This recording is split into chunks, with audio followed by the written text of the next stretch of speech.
Assalamualaikum warahmatullahi wabarakatuh. Halo semua, kami dari kelompok 2 akan memaparkan materi mengenai positioning dan unique selling proposition dari Bluebird Taxi Company. Saya Keisha bersama kedua teman saya, Muhammad Raihan dan Muhammad Fawas, akan membahas bagaimana Bluebird membangun citra kuat di benak konsumennya. Bluebird memposisikan dirinya sebagai transportasi terpercaya.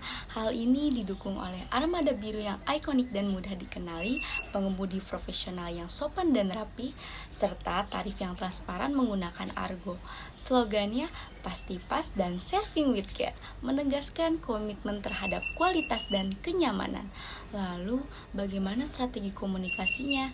Bluebird menjaga konsistensi branding lewat warna biru yang kuat, serta hadir 24 jam setiap harinya dan menyediakan sistem pemesanan multi-channel seperti aplikasi My Bluebird, Gojek atau Go Bluebird, telepon atau WhatsApp, bahkan street hailing atau menyetop di jalan. Atribut utama yang menjadi kekuatan Bluebird: 1. Keamanan. Armada terawat dengan baik dan pengemudi telah melalui proses seleksi ketat. Yang kedua, transparansi. Tarif perjalanan dihitung menggunakan argometer standar, memberikan kejelasan biaya kepada pelanggan. Yang ketiga, kenyamanan. Armada selalu dalam kondisi bersih dan dilengkapi dengan AC untuk kenyamanan maksimal. Yang keempat, profesionalisme dan aksesibilitas.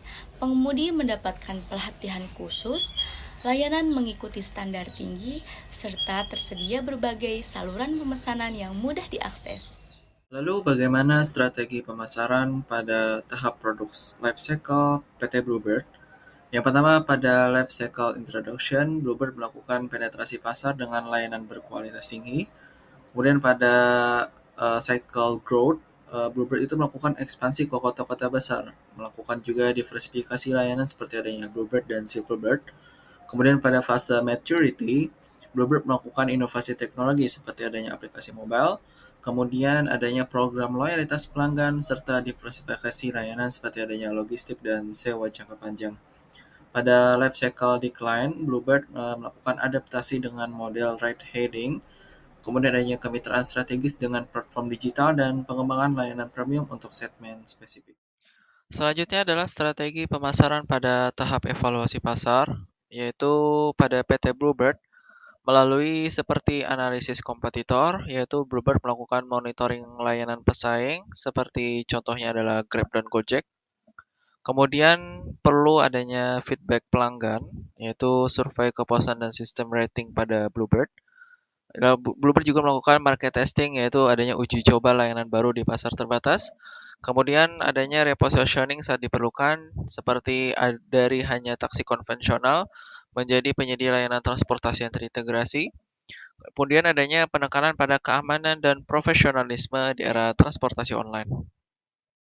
Dan yang terakhir ada perbandingan market leader versus market followers. Untuk market leader strategi PT Bluebird, karakteristik yang pertama yaitu dari inovasi awal. Bluebird adalah pelopor layanan taksi konvensional yang profesional dan terpercaya di Indonesia. Kedua, dari kualitas layanan, yang dimana mengedepankan sopir terlatih, armada bersih, dan pelayanan yang aman. Dan yang ketiga, dari brand awareness-nya, memiliki reputasi kuat di segmen pasar transportasi darat formal. Contoh strateginya itu ada 3. Yang pertama, investasi dalam teknologi. Contohnya dalam aplikasi My Bluebird. Kedua adalah penawaran layanan premium seperti Silverbird. Dan yang ketiga adalah penekanan pada aspek keamanan dan kenyamanan. Dan untuk market follower strategi, contohnya diambil dari Grab dan Gojek. Karakteristik yang pertama yaitu mengadopsi model transportasi online dengan mengikuti konsep dasar antar jemput. Yang kedua, masuk dengan diferensiasi harga dan fleksibilitas layanan. Dan yang ketiga, mengikuti pasar yang sudah dibentuk Bluebird, tapi dengan model digital.